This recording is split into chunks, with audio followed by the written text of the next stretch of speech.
salah satu wishlist saya yang saya punya adalah naik pesawat. Oke. Naik pesawat itu emang agak gimana ya, tapi itu salah satu wishlist saya dan saya ingin liburan sebenarnya kalau ikutan PMM. Kenapa ikutan PMM?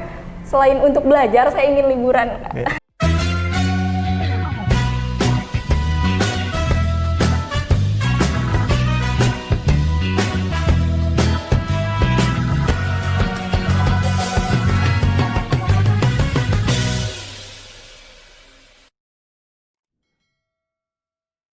Halo Sobat Mutiara, kembali lagi di podcast USM Indonesia, podcast cerdas berkarakter.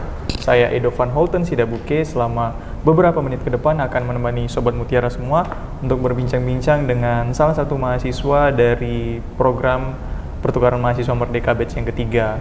Saat ini kita bersama dengan Kak Syifa. Halo Kak Syifa, selamat pagi. Pagi. Gimana, sehat hari ini? Alhamdulillah sehat. Oke, Kak Syifa boleh perkenalkan diri sama Sobat Mutiara di rumah? Mungkin masih penasaran siapa sih Kak Syifa ini, dari mana sih? Dan perkenalannya harus agak berbeda. Kalau boleh pakai bahasa daerahnya Kak Syifa nih. Oke, silakan Kak. Sampurasun Sobat Mutiara, tepangkeun wastapun Syifa Putri Hermawan di Institut Kesehatan Raja Wali Bandung. Abdi ayeuna nuju pendidikan ilmu keperawatan di semester 5. Oke. Itu tadi perkenalan singkat dari Kak Syifa dengan bahasa daerah. Dari mana ya Kak? Dari Sunda. Sunda, bahasa Sunda. Berarti ya saya otomatis nggak paham ya. Mungkin Sobat Mutiara mungkin ada beberapa yang paham. Nah Kak Syifa, ini kita mau ngulik-ngulik nih, kita mau cari tahu tentang program PMM 3. Kita tahu kan Kak Syifa tadi dari Institut Raja Wali Kesehatan Bandung ya? Yeah. Nah, pertama nih Kak, taunya program PMM 3 ini dari mana sih informasinya, dan apa yang membuat kakak sampai bisa ya tertarik lah untuk ikut dalam program PMM yang dimana kita tahu tentunya akan berangkat ke luar kota, bahkan luar provinsi yang mungkin kakak belum pernah datang ke Medan sebelumnya. Silakan.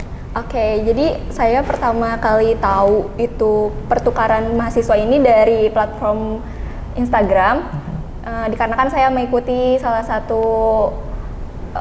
lembaga pendidikan. Nah, terus saya tertarik karena salah satu wishlist saya yang saya punya adalah naik pesawat. Oke. Naik pesawat itu emang agak gimana ya, tapi itu salah satu wishlist saya dan saya ingin liburan sebenarnya kalau ikutan PMM. Kenapa ikutan PMM? Selain untuk belajar, saya ingin liburan. Ya. Berarti taunya dari sosial media, Instagram awalnya. Nah, kan dari program PMM ini kan pasti banyak penawaran lah untuk universitas yang di seluruh Indonesia nih, khususnya yang di luar Pulau Jawa nih ya. Pasti kan kita harus ikut yang di luar Pulau Jawa. Nah, kenapa milih Sumatera Utara dan Kota Medan nih? Apa sih ketertarikan? Sebelumnya pernah ke Medan nggak Kak? Belum pernah. Belum. Nah, apa yang membuat kakak tertarik nih? Apa yang kakak lihat dari Sumatera Utara? Oke, pertama-tama saya ingin mengetahui lebih dalam soal suku Batak ya, terutama suku Batak. Nah, terus saya melihat universitas ini dan saya mendaftar di situ, dan saat itu adalah satu-satunya universitas yang saya daftar. Oke, cuman Sari Mutiara yang didaftar. Nah, ketika memutuskan untuk ikut nih dalam program PMM, pastinya kan harus ada izin dari orang tua dulu nih, harus ada koordinasi dengan orang tua. Respon dari orang tua sendiri tuh gimana sih? Keluarga responnya gimana?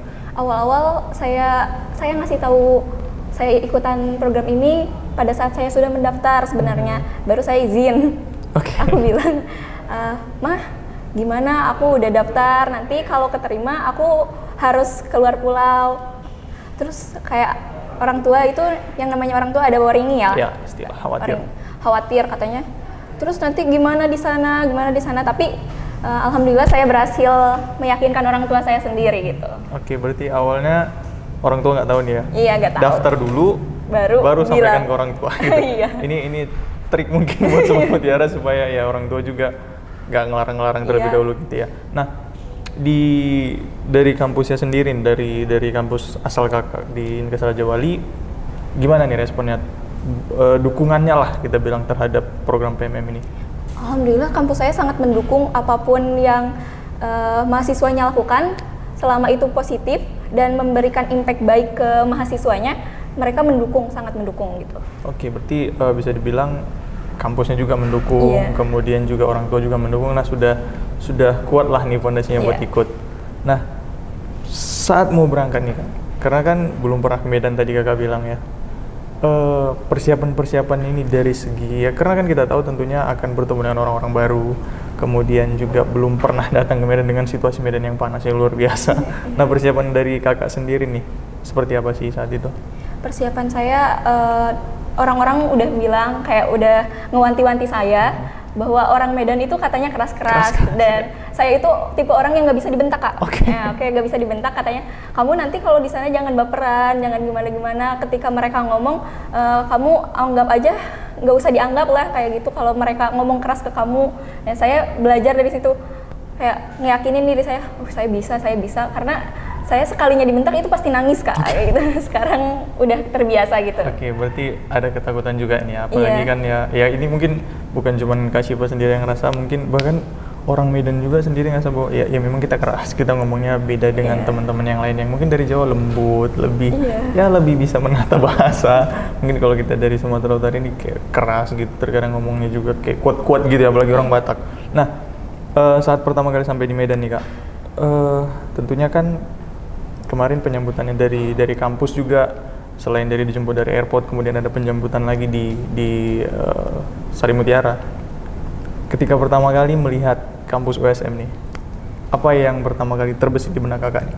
Kayak wow, soalnya di kampus saya mungkin masih berbentuk institut ya, jadi dari segi infrastruktur ataupun keadaan lebih baik gitu, kayak gitu. Tapi benar, saya sebenarnya udah searching dulu sebenarnya kayak gimana sih USM ini, kayak jadi nggak terlalu pas lihat tuh emang benar-benar banyak tumbuhannya kan, itu yang saya itu katanya kampus asri gitu ya. Itu. Artinya ketika melihat ya dari segi bangunan dulu nih ya, jelas perbedaannya. Nah, perbedaan jelas. Ketika pertama kali nyampe di Sari Mutiara nih, sambutan dari pihak kampusnya sendiri, baik dari dosen-dosennya, kemudian juga kan ada di PMM ini ada LO-nya, ada badinya gitu ya. Sambutan dari teman-teman Sari Mutiara gimana sih kesan kakak? Alhamdulillah, mereka kayak menyambut sangat welcome ke kita, terutama dosen-dosennya, dan terutama di dosen fakultas saya itu sangat baik gitu. Oke, dari teman-temannya sendiri nih, udah masuk kelas atau belum sini, Kak? Sudah. Nah, ketika pertama kali masuk kelas, apa yang kakak rasakan? Apalagi teman-teman tentunya yang seperti kakak bilang tadi, dari cara bahasa saja berbeda, cara berpikir berbeda. Nah, gimana cara kakak beradaptasi dengan teman-teman di kelas? Mungkin saya agak kurang beradaptasi dengan teman sekelas, akan tetapi saya bisa menyandingkan gitu, kayak ya udah kalau mereka ngomong kayak gini kan, kadang-kadang aku nggak ngerti bahasanya kan, dan mereka ngomongnya tuh kecepetan atau kayak gimana. Kayak aku tuh kayak kadang-kadang susah, sampai sekarang pun masih adaptasi, susah banget kalau sama teman sekelas. Kalau sama teman-teman PMM yang lainnya, mungkin karena kita punya pemikiran yang sama, jadi itu. Kalau dari Inkes Rajawalnya sendiri nih, apakah cuma kakak sendiri nih yang datang ke Sari Mutiara atau berapa orang? Ada 9 orang. Ada 9 orang. Nah, ini terpecah-pecah tuh, ada yang tergabung sama kakak mungkin? Ada 1 orang dari Fakultas Keperawatan, 1 orang dari Fakultas Farmasi, 1 orang dari Vokasi, D3 Kebidanan. Berarti bisa dibilang di kelas juga kakak nggak sendirian lah. Enggak. Ada teman-teman dari Inkes Rajawali juga gitu yang nemani. Nah, aku mau tahu nih, Kak, dari sistem pembelajaran sendiri nih di PMM ini, apakah hanya fokus terkait pembelajaran di kelas atau ada hal-hal lain, Kak, yang dikerjakan? Tentu tidak, ya ada modul Nusantara, di mana modul ini diwajibkan untuk diambil oleh mahasiswa PMM 4 SKS. Jadi ini mengenai refleksi, terus tentang kebinekaan, terus tentang dan masih banyak lagi. Dia belajar tentang keanekaragaman di Nusantara gitu, Kak. Nah, selain itu ada tentang korupsi, 4 dosa besar dan yang lainnya kayak gitu. Oke, berarti bukan hanya belajar di kelas tentang keperawatan sendiri, tapi ada modul Nusantaranya nih ya. Kalau modul Nusantara berarti dibilang ada jalan-jalannya nih pastinya. Nah, sejauh ini udah kemana aja sih di Kota Medan yang terkait dengan PMM dulu nih? Terkait dengan PMM, kemarin kita baru aja ke 5 cagar budaya di Medan. Ada GPBI, terus ada Vihara, terus ada Kuil, sama Masjid Raya. Oke, berarti keliling-keliling ke tempat-tempat ibadah nih ya. Nah, bisa dibilang kan di Sumatera Utara ini identik dengan ya budaya Batak nih. apa yang kakak ketahui nih dari kan udah kurang lebih sebulan ya berada di Medan, udah ada bahasa mungkin yang dipelajari, entah bahasa Batak atau bahasa logat-logat Medan nih, bisa dicontohkan kan nih? Kayak kalau bahasa itu belum terlalu fasih ya, belum terlalu tahu dikarenakan di kelas juga pakai bahasa Indonesia dan dosen-dosennya pun bahasa Indonesia kayak gitu, Kak. Oke, berarti cuman logatnya doang. Logatnya doang yang udah bisa pelajari gitu ya. Iya. Nah, di PMM ini kan kita tahu Kak, mahasiswanya tentu dari luar Pulau Sumatera nih. Nah, respon Kakak nih dari kegiatan PMM ini sebenarnya dampaknya ini kepada mahasiswa apa aja sih yang Kakak rasakan? Dampak yang saya rasakan kayak bisa merasakan kebersamaan di antara teman yang berbeda itu, bisa menyatukan pikiran, menyatukan ego, menyatukan segala hal yang berbeda gitu. Terus kayak bisa saling menghargai juga, kayak perbedaan agama di PMM 3 itu berbeda-beda Kak, yang sekarang di sini tuh.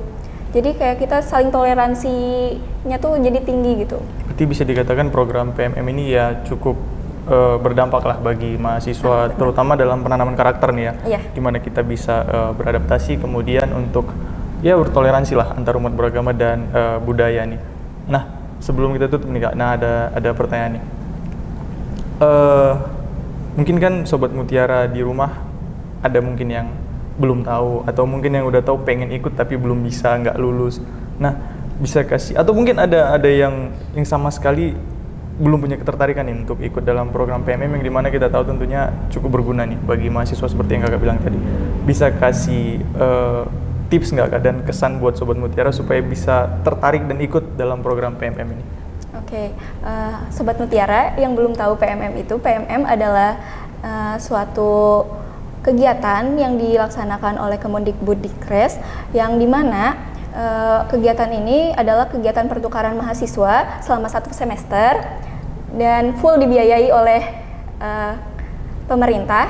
Ayo coba ikuti kegiatan PMM ini dikarenakan PMM adalah suatu kegiatan yang sangat bermanfaat bagi kita khususnya mahasiswa, di mana kita bisa mengeksplor Nusantara secara cuma-cuma ya, mungkin ya, kayak gratis, terus dibiayai, dapat ilmu. Siapa sih yang nggak tertarik? Mungkin nanti kalian bisa ikuti infonya di IG Pertukaran Mahasiswa Merdeka. Oke, itu dia tadi. Mungkin buat Sobat Mutiara yang mungkin nggak tahu tentang PMM, ini merupakan program pemerintah yang dimana baik dari keberangkatan, kemudian selama menjalani program PMM, bahkan sampai pulang ke kampung halaman itu didanai oleh pemerintah dan kita dapat ilmu, kemudian juga bisa jalan-jalan tentunya Kak. Dapat uang saku juga. Dapat uang saku juga, nah, itu yang paling penting. Nah, oke Kak Syifa, terima kasih sekali telah menyempatkan waktunya. Semoga apa tadi yang Kakak sampaikan bisa bermanfaat buat Sobat Mutiara di rumah. Terima kasih sekali Kak Syifa. Sampai di sini pertemuan kita Sobat Mutiara. Kita ketemu di podcast WSM Indonesia berikutnya. Saya Edo Van Houten pamit undur diri. Sampai ketemu di podcast WSM Indonesia, podcast cerdas berkarakter. Sampai jumpa.